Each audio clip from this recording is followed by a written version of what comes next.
Hi developers, welcome back to my new video. So guys, आज की इस video में हम बात करने वाले हैं जावा स्क्रिप्ट के लॉजिकल इंटरव्यू क्वेश्चंस के बारे में, जो कि प्रॉपर एरे बेस्ड है। मींस अगर गाइस आप अगर रिएक्ट और नोड पे अगर इंटरव्यू दे रहे हो या देना चाहते हो, तो आप देखोगे कि वहाँ पे जो एरे के लॉजिकल क्वेश्चन है वो बहुत सारे इंटरव्यू के थ्रू पूछा जाता है। ठीक है, तो उसी के बारे में आज हम यहाँ पे डिस्कस करेंगे और 5 में ऐसे आपको टॉप एरे के लॉजिकल क्वेश्चन बताऊंगा और उसका प्रॉपर कोडिंग भी करके दिखाऊंगा कि किस तरीके से आप उसको सॉल्व कर सकते हैं, जो कि मैक्सिमम जो है कि इंटरव्यूअर के थ्रू पूछा जाता है।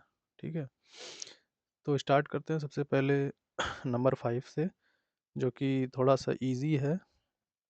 पर जैसे हम नंबर 4, नंबर 3, नंबर 2 पे जाएंगे तो थोड़ा सा उसमें कॉम्प्लेक्सिटी बढ़ती जाएगी। ठीक है, तो हम स्टार्ट करते हैं पहले फर्स्ट क्वेश्चन से, जिसका जो कि है find the largest value from an array. ठीक है, तो हमारे पास एक एरे है और हम उसमें क्या ढूंढ फाइंड करेंगे लार्जेस्ट वैल्यू प्रोग्राम के थ्रू। ठीक है, सो गाइस चलते हैं अपने कोडिंग स्क्रीन पे। उससे पहले गाइस, अगर आप चैनल पे नए हो तो चैनल सब्सक्राइब कर लो और बेल आइकन दबा लेना, ताकि इस तरीके की यूज़फुल वीडियो आपसे मिस ना हो। तो चलते हैं अपने कोडिंग स्क्रीन पे। सो गाइस, हम यहाँ पे आ चुके हैं अपने कोडिंग स्क्रीन पे और पहले हम क्या करने वाले हैं उसको कमेंट कर देते हैं। तो मैं एक एरे से लार्जेस्ट वैल्यू निकालने वाला हूँ, तो मैंने वहाँ पे कमेंट कर दिया है। अब गाइस, हम एक एरे बनाएंगे जिसमें कि हम कुछ वैल्यू डाल देंगे, जैसे 27, 100, 21 एटसेट्रा एटसेट्रा। सो गाइस, ये एरे बनाने के बाद हम क्या करेंगे, एक फंक्शन बनाएंगे। तो यहाँ पे गाइस मैं आपको एक चीज़ सजेस्ट करूँगा कि जब भी आप कोई एरे से रिलेटेड कुछ भी बनाओ या कोई भी अगर आप प्रॉब्लम सॉल्व कर रहे हो इस तरीके का, तो आप एक फंक्शन बना लो। क्योंकि बहुत सारे जो इंटरव्यूअर होते हैं वो आपकी प्रोफेशनैलिटी देखते हैं, तो अगर आप एक फंक्शन बना के कर रहे हो तो वो चीज़ ज़्यादा बेटर लगेगी। ठीक है, उसको आप बिना फंक्शन के भी कर सकते थे, लेकिन फंक्शन बना दिया तो ज़्यादा बेटर लगेगा। तो हम यहाँ पे एक फंक्शन क्रिएट करेंगे और फंक्शन बनाने के बाद मैंने एक यहाँ पे टेम्पररी वेरिएबल रख लिया है, जिसको मैंने लेट कीवर्ड से इनिशियलाइज किया। ठीक है, डिक्लेयर किया, सॉरी। तो अब हम यहाँ पे उस फंक्शन को कॉल कर लेंगे सिंपली, और कॉल करने के बाद वो वैल्यू यहाँ पे एरे वाली वैल्यू यहाँ पे पास कर देंगे, सॉरी एरे को पास कर देंगे। और हम यहाँ पे रिजल्ट में उस वैल्यू को कंसोल करा देंगे। ठीक है, आउटपुट के लिए। तो अब हम यहाँ पे जो फंक्शन के अंदर आ जाएंगे और यहाँ पे for let is equal to I, let I is less than array dot length. So guys, यहाँ पे एरे की वैल्यू 0 से स्टार्ट होती है। ठीक है, तो 0 टू एरे डॉट लेंथ तक। ठीक है, अब यहाँ पे हमने एरे पास कर दिया, तभी हम इसको यहाँ पे फंक्शन के अंदर गेट कर पाएंगे। अब यहाँ पे गाइज मैं सिंपली इफ़ कंडीशन लगा करके इफ़ एरे ऑफ आई को चेक करा रहा हूँ, अगर वो बड़ी है, ठीक है, टेम्प से, तो क्या हो जाएगा, टेम्प में एरे ऑफ आई की वैल्यू को मैं डाल दूंगा। तो यहाँ पे गाइज देखो, लॉजिक आप समझ गए होगे। और ये बेसिकली गाइज क्या है कि इसको हम प्री डिफाइंड फंक्शन से भी कर सकते हैं, जो हमारे जावा स्क्रिप्ट में प्री डिफाइंड फंक्शन है। लेकिन कितने इंटरव्यूअर्स ऐसे होते हैं जो बिना प्री डिफाइंड फंक्शन के हमसे ये बोलते हैं कि आप इसको बिना प्री डिफाइंड फंक्शन के इसको सॉल्व करके दिखाओ। ठीक है, तो इसके लिए मैंने ये लूप वगैरह लगाया है।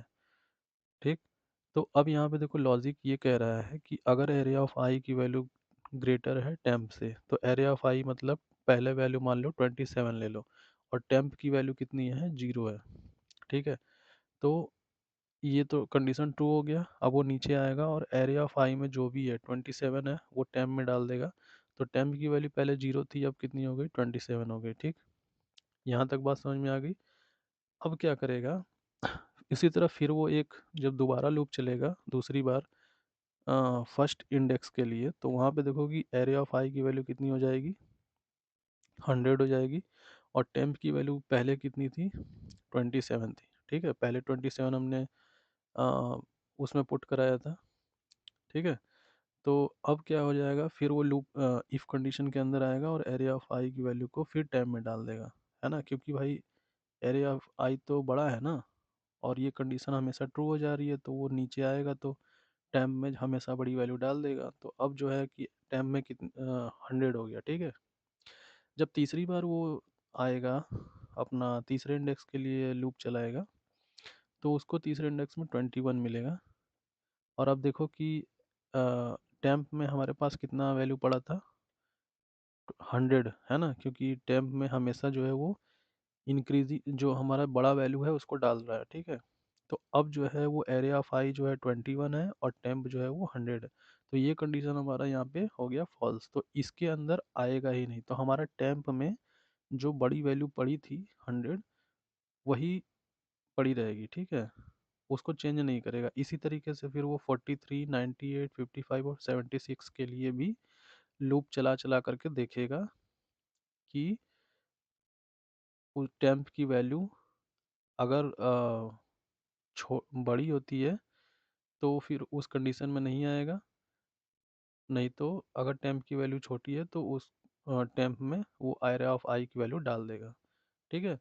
तो अगर देखो फोर्थ और फिफ्थ और सिक्स के लिए इफ कंडीशन में वो आएगा ही नहीं, तो टेम्प की वैल्यू जो 100 पड़ी थी पहले से, वो 100 पड़ी रहेगी। तो यही इसका एक लॉजिक है, ठीक है। तो देखो यहाँ तक हो गया क्लियर। अब उसके बाद क्या करने वाले हैं कि हम टेम्प को रिटर्न करने वाले हैं, ठीक है। टेम्प को रिटर्न कर देंगे क्योंकि ये फंक्शन है बनाया हमने, तो उसको रिटर्न करना ज़रूरी है। तो टेम्प में अब हमारे पास जो भी रिज़ल्ट आएगा वो चीज़ यहाँ पे प्रिंट हो जाएगा, ठीक है। और अगर आप गाइज देखो, पहले तो यहाँ पे देखो 100 हो गया, ठीक है, यहाँ पे रिज़ल्ट 100 आ गया। अब यहाँ पे हम एक बार चेक कर लेते हैं कि हमारा ये फंक्शन सही चल रहा है या नहीं चल रहा है।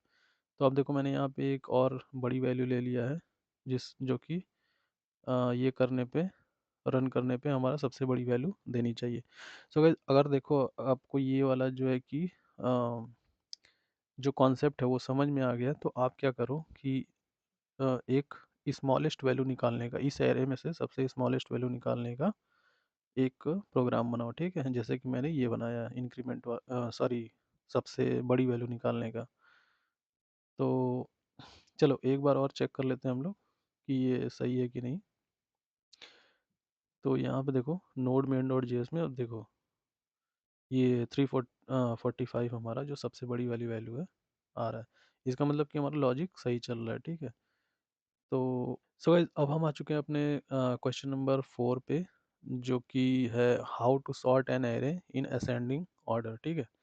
तो अब ये है कि एक एरे है हमारे पास जिसको कि हमें सॉर्ट करना है, ठीक है।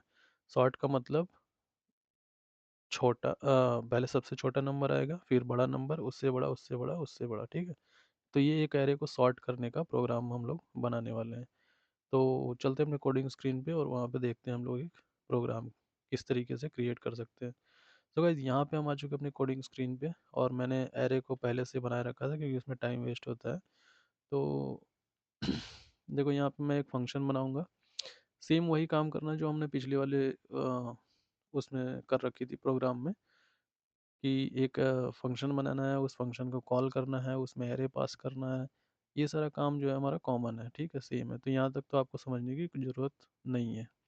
देखो एक एरे पास कर दिया, अब उसमें कंसोल करा करके रिजल्ट को प्रिंट कराना है, ठीक। यहाँ तक समझ में आ गया। अब देखना गाइस यहाँ पे लूप चलाएंगे हम लोग। पहले हम देखो यहाँ पे देखते हैं कि हम क्या लिखने वाले हैं। पहले आई इज इक्वल टू 0 से लेकर I less than array dot length तक, वही हमको लूप में चलाना ही पड़ेगा क्योंकि हमें एरे से वैल्यू निकालनी है। तो एरे से जब वैल्यू निकालनी है तो हमें लूप चलाना ही पड़ेगा, ठीक। तो इस केस में हम देखो 2 बार लूप चला रहे हैं, मैं आगे बताने वाला हूँ कि हम क्यों 2 बार लूप लगाएंगे। और पहले यहाँ पे सिंपली हम J is less than array dot length लिख देंगे और जे प्लस प्लस, ठीक है। देखो यहाँ तक हो गया ना। इसका अब मैं आपको वो समझा देता हूँ कि क्यों हमने किया है।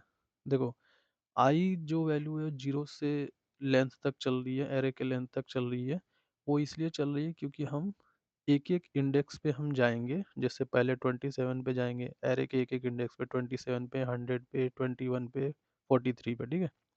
अब हम आते हैं नेक्स्ट इनर वाले लूप में। इनर वाला लूप इसलिए हम चला रहे हैं क्योंकि हमें कंपेयर तो करना है ना, कि किस वैल्यू से हम कंपेयर करके उसको अ, बताएंगे कि ये वैल्यू बड़ी है। मतलब आप समझना कि जैसे आपको हम ये बेसिकली क्या कर रहे हैं, स्वैपिंग का प्रोग्राम बना रहे हैं, ठीक है। जो सॉर्ट कर रहे हैं वो स्वैपिंग के फॉर्मूले से कर रहे हैं, कि हम पहले क्या करेंगे 27 और 100 को क्या करेंगे, मैच कराएंगे। और अगर जो वैल्यू छोटी है उसको पहले रखेंगे, और जो वैल्यू बड़ी है जैसे 100 है उसको बाद में रखेंगे। फिर देखो कि दूसरी बार जब 100 और 21 को कंपेयर करेगा, तो वो 21 को पहले रखेगा और 100 को बाद में रखेगा। तो देखो उसके लिए हमें क्या करना है, दो लूप चलाना पड़ेगा। पहला लूप जो है वो 27 को लेगा, और जो जे वाला जो वेरिएबल है उसमें देखो i+1 से चल रहा है, मतलब i अगर 0 है तो i+1 मतलब 0+1 = 1 हो जाएगा। तो i जो है वो 0 प्लेस का वैल्यू लेगा 27, और j जो है वो फर्स्ट प्लेस का वैल्यू लेगा 100। और उन दोनों में अब होगा कंपैरिजन, और इसी तरीके से वो हर एक को चेक करेगा है, ठीक है। तो अब आगे हम चलते हैं। देखो हम यहाँ पे क्या करने वाले हैं,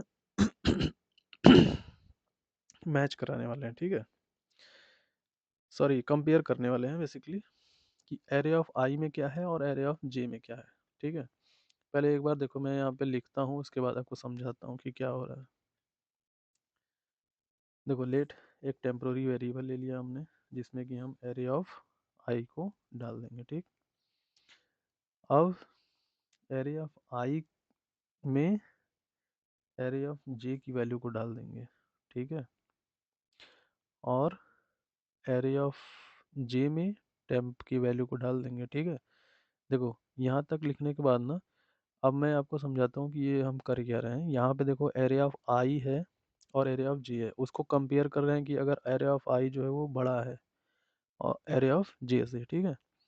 तो अभी जैसे एक केस ऐसा लेके चलो कि एरे ऑफ आई में कितना है 27, एरे ऑफ जे में कितना है 100 है। तो ये जो है कंडीशन तो ट्रू हो गया, सॉरी फॉल्स हो गया, क्योंकि एरे ऑफ आई में छोटा वैल्यू है और एरे ऑफ जे में बड़ी वैल्यू है, समझ रहे हो। तो ये कंडीशन जो है वो फॉल्स हो गई, इसके अंदर आएगा ही नहीं, ठीक। समझ गए ना। मतलब ये है कि देखो उसको एक काम करना था, जो ये है, इस प्रोग्राम को ये काम करना है, इस जो कोड मैंने लिखा उसको ये काम करना है कि वो पहले तो वो स्मॉलेस्ट वैल्यू रखेगा और उसके बाद वो बड़ी वैल्यू को रखेगा, मतलब पहले छोटी और बाद में बड़ी। तो पहली बार तो ये जो इफ कंडीशन के अंदर आएगा ही नहीं, क्योंकि आई जो है वो छोटा है और जे जो है वो बड़ा है, ठीक है। अब दूसरी बार जब लूप चलता है, तो दूसरी बार क्या है, 100 है और 21 है। तो एरे ऑफ आई में क्या है, 100 है, और एरे ऑफ जे में क्या है, 21 है। तो देखो अब यहाँ पे तो कंडीशन ट्रू हो गया, एरे ऑफ आई में 100 है जो कि ग्रेटर है सच में एरे ऑफ जे से। तो एरे ऑफ आई में तो हमें छोटी वैल्यू को हमेशा रखना है ना। तो हम क्या करेंगे कि एरे ऑफ आई की वैल्यू को पहले एक टेम्पररी वेरिएबल में ले लेते हैं, कि भाई चल हम एरे ऑफ आई की वैल्यू को टेम्प में ले लिया। तो एरे ऑफ आई जो है वो हमारा खाली हो गया, ठीक है। एरे ऑफ आई की वैल्यू हम टेम्प में ले लिए तो एरे ऑफ आई खाली हो गया वेरिएबल। अब उसमें हम एरे ऑफ आई में जो खाली हुआ है उसमें हम एरे ऑफ जे की वैल्यू रख देंगे, ठीक। तो एरे ऑफ जे में क्या है 21, और एरे ऑफ आई में क्या असाइन हो जाएगा 21। तो एरे ऑफ आई में अब छोटी वैल्यू हो गई, समझ में आ गया यहाँ तक। अब उसके बाद क्या करेगा कि जो टेम्प की वैल्यू है, जो टेम्प में कौन सी वैल्यू थी, 100 थी, क्योंकि एरे ऑफ आई की वैल्यू 100 थी पहले, ठीक है। तो वो टेम्प वाली जो वैल्यू है वो एरे ऑफ जे में रख दे रहा है, ठीक है।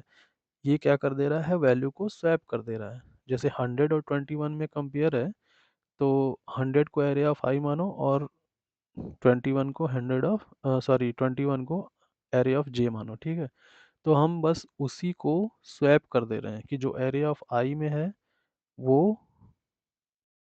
एरे ऑफ जे में चला जाए और जो एरे ऑफ जे में है वो आई में चला जाए। लेकिन कब करें? जबकि एरे ऑफ आई जो है सच में ग्रेटर हो एरे ऑफ जे से तब।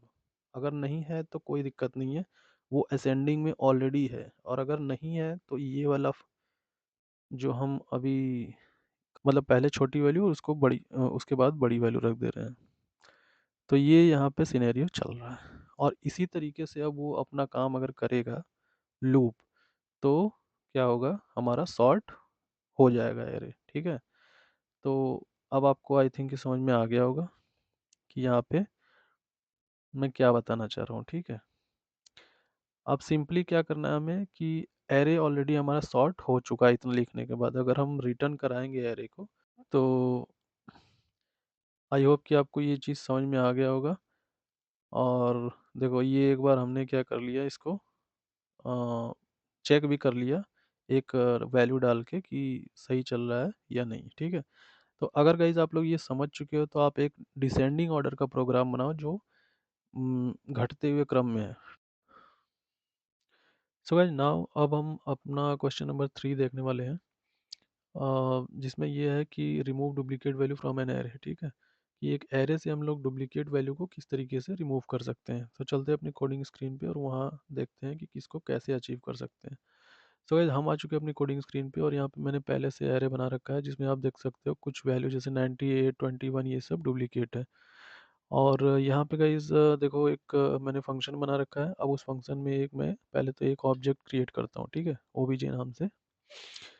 और फिर यहाँ पे एक मैं एरे क्रिएट करूँगा फिल्टर नाम से।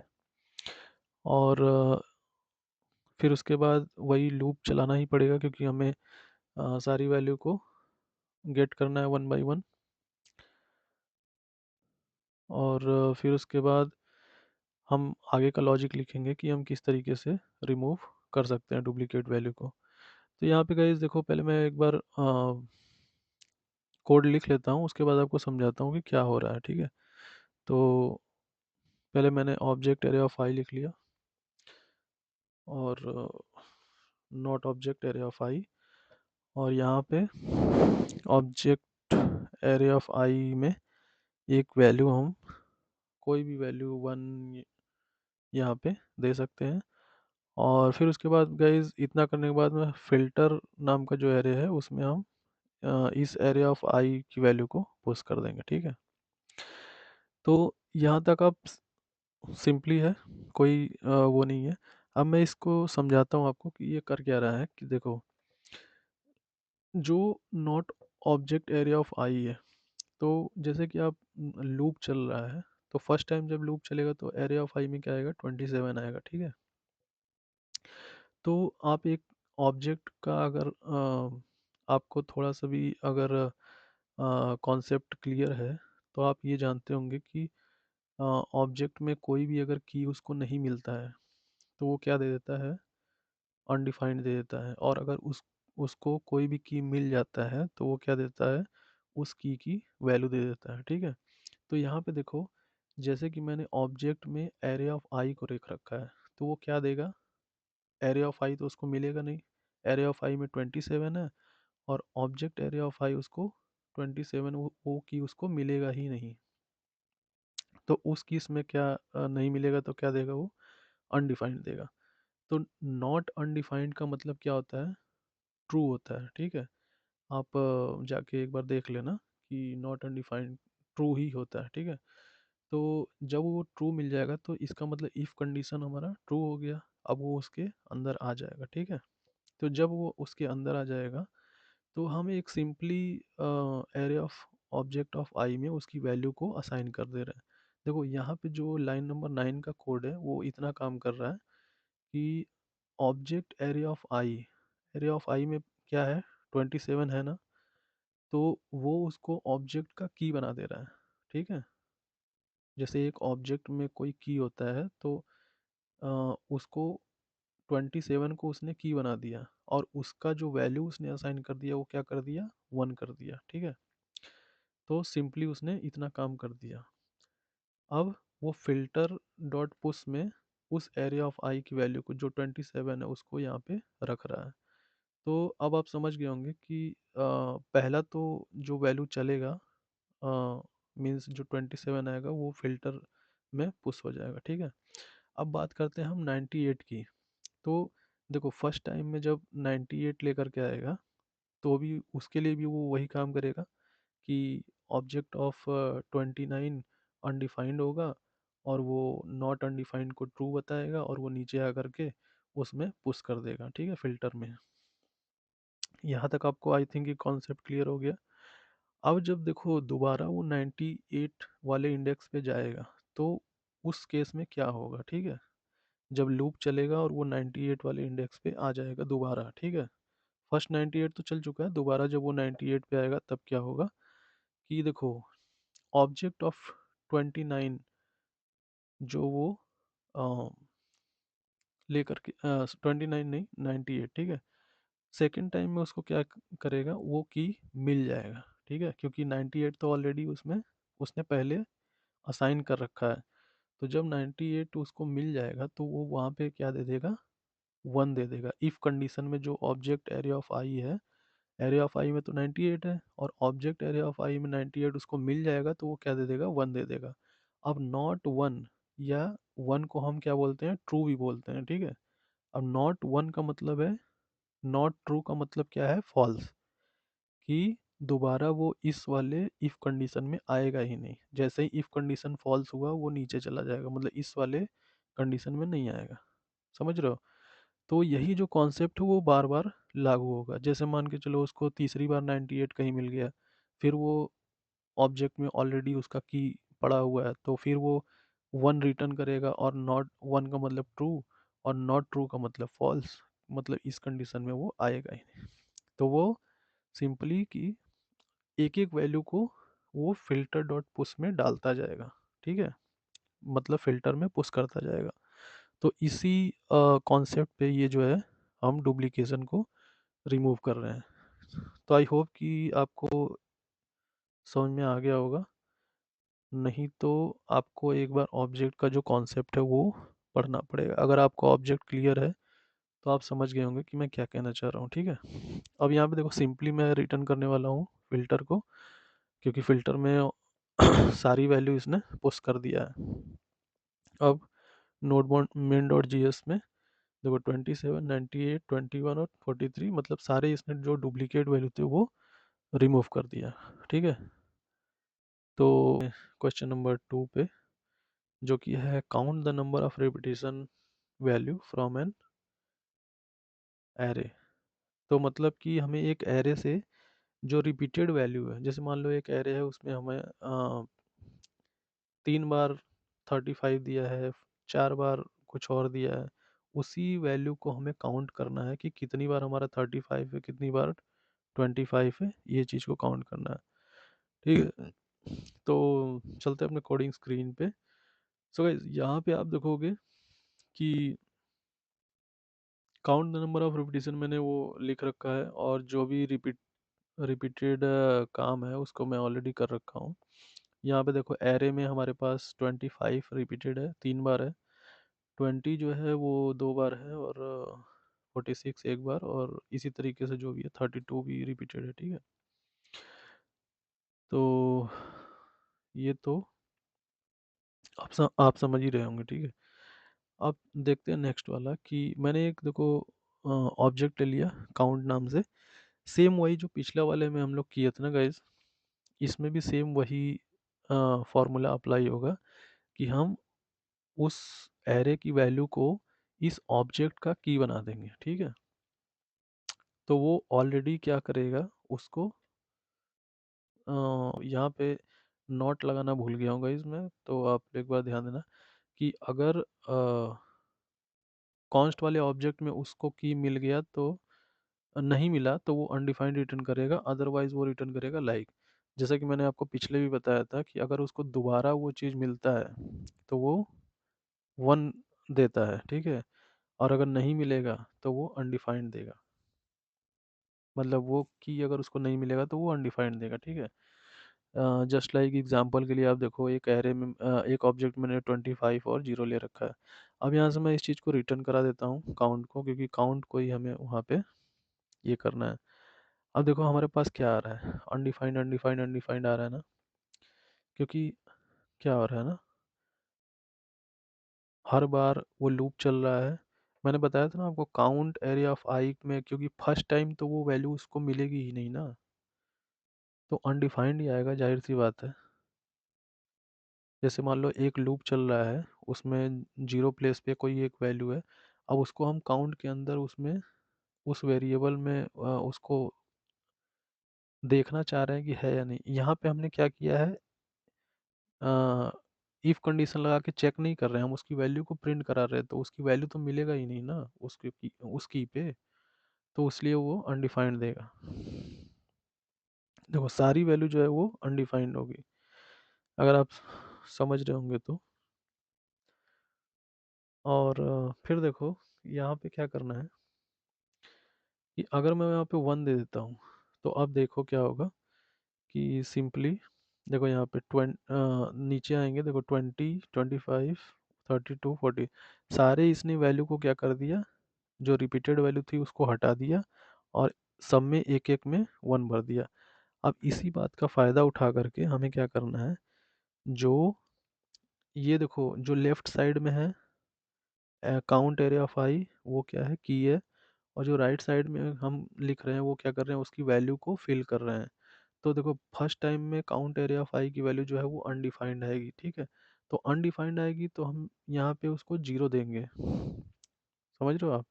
अगर अनडिफाइंड आएगा फर्स्ट टाइम में, तो वो क्या लेगा, जीरो लेगा। और आप कंसोल करके देख लेना कहीं पे भी कि अनडिफाइंड और जीरो करते हैं तो क्या आता है, ठीक है, वो हमेशा आपको जीरो रिटर्न करेगा, ठीक।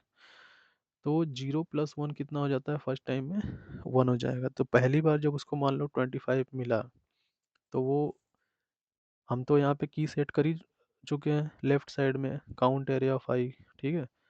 और फर्स्ट टाइम में जब उसको मिलेगा तो वो zero plus one, right side में वो वैल्यू क्या फिल करेगा उसमें 25 में, zero plus one equal to 1 fill करेगा, ठीक है। फिर जब वो दोबारा आएगा 25, मान लो कहीं पे भी आ गया, तो फिर क्या करेगा वो, की तो उसका सेम है, की पे तो कोई छेड़छाड़ नहीं करेगा, लेकिन जो वैल्यू है उसकी वो क्या होगी, अब काउंट एरिया ऑफ आई की जो वैल्यू होगी वो 1 होगी, क्योंकि पिछले बार उसने 1 भरा था, ठीक है, जीरो प्लस वन 1 हुआ था।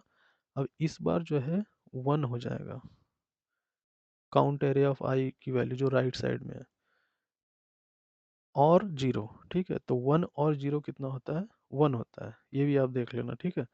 तो प्लस वन, 1 प्लस 1 कितना होगा, 2 हो जाएगा। तो वो 25 और उसका जो की रखेगा, और उसका जो वैल्यू है वो 2 कर देगा। इसी तरीके से तीसरी बार जब हो जाएगा तो वहाँ पे उसकी वैल्यू को इंक्रीज करके 3 कर देगा। और यही वो सारे वैल्यू के लिए करेगा, ठीक है। जी एरे में जितने भी वैल्यू हैं वो सबके लिए, सॉरी जितने भी एलिमेंट है सबके लिए करेगा। तो यहाँ पे ये जो सिस्टम है, ये जो कॉन्सेप्ट है ये फॉलो हो रहा है, ठीक है। तो आई होप कि आप लोग समझ गए होंगे, और अगर नहीं समझे हैं तो आप एक देखो, पहले आप ये देखो कि आंसर आ गया है 20, कितनी बार है, 2 बार है, 25 इतनी बार है। उसके बाद आपका जो 25 वो 3 बार है, 32 जो है वो 2 बार है, और इसी तरीके से जो भी है, ठीक है। तो अगर आप देखो समझ गए हो तो ठीक है। ये क्या बोलते हैं, जो ऑब्जेक्ट वाला जो फंडा है वो आप एक बार पढ़ लो अच्छे से, तभी आपको ये इस तरीके का जो प्रॉब्लम है। सो गाइस अब हम आ चुके हैं अपने नेक्स्ट और लास्ट क्वेश्चन पे, जो कि हमारा how to convert an unnested array into a single array, ठीक है। जिसको हम कहते हैं फ्लैटन एरे भी कहते हैं। मतलब कि हमारे पास एक एरे होगा, एक एरे क्या मतलब, एक एरे के अंदर मल्टीपल एरे होगा जिसको कि हमें एक सिंगल एरे में कन्वर्ट करना है। और ये भी गाइस जो क्वेश्चन है वो इंटरव्यू में बहुत बार पूछा जाता है, बहुत ही पूछा जाता है, ठीक है। तो चलते हैं अपने कोडिंग स्क्रीन पे और इसको भी सॉल्व करने का कोशिश करते हैं। तो गाइज़ यहाँ पे आप देखोगे कि मैंने एरे पहले से बना रखा है। तो देखो एक एरे है जो हमारा बाहर का है और उसके अंदर देखो आप एरे एरे 2 और एरे हैं, ठीक है? तो मैंने फ्लैटेन एरे से एक फ़ंक्शन बना लिया और सेम वही जो रिपीटेड काम हम लोग पहले करते आ रहे हैं वो कर रहे हैं। और यहाँ पे लूप लगा दिया मैंने, फॉर लूप, और सारी वैल्यू को मतलब फेच करने के लिए, गेट करने के लिए। अब देखो गाइज़ यहाँ पे एक ये है, फंक्शन है जावास्क्रिप्ट का प्री-डिफाइंड फंक्शन है, array डॉट इज array। ये क्या चेक करता है, ये जैसे मान लो कि लूप चल रहा है, लूप पे पहले इंडेक्स पे 27 आ गया, अब दूसरे इंडेक्स पे वो देखेगा ना कि क्या चीज़ है, ठीक है? जैसे मान के चलो कि दूसरे इंडेक्स पे उसको क्या मिल गया, फिर एक एरे मिल गया, ठीक है? पहले इंडेक्स पे तो देखो जीरो इंडेक्स पे तो देखो एक वैल्यू है 27, ठीक है? लेकिन दूसरे इंडेक्स पे क्या है, सॉरी पहले इंडेक्स पे क्या है, एक एरे और मिल गया, ठीक है? उस एरे के अंदर आप देखोगे कि फिर फर्स्ट जीरो इंडेक्स पे 51 है, सेकंड फर्स्ट इंडेक्स पे 21 है, और सेकंड इंडेक्स पे फिर उसको एक एरे मिल गया, ठीक? तो ये जो बीच बीच में एरे उसको मिल जा रहा है, नेस्टेड एरे मिल जा रहा है, तो उस चीज़ को सॉल्व कैसे करेगा, ठीक है? तो ये जो एरे डॉट ईच एरे है, इसी चीज़ को अगर कोई एरे होता है तो वो आइडेंटिफाई कर लेता है कि वो एरे है। ईच एरे का मतलब वो क्या वो एरे है, तो वो ट्रू फॉल्स रिटर्न करता है उस केस में, ठीक है?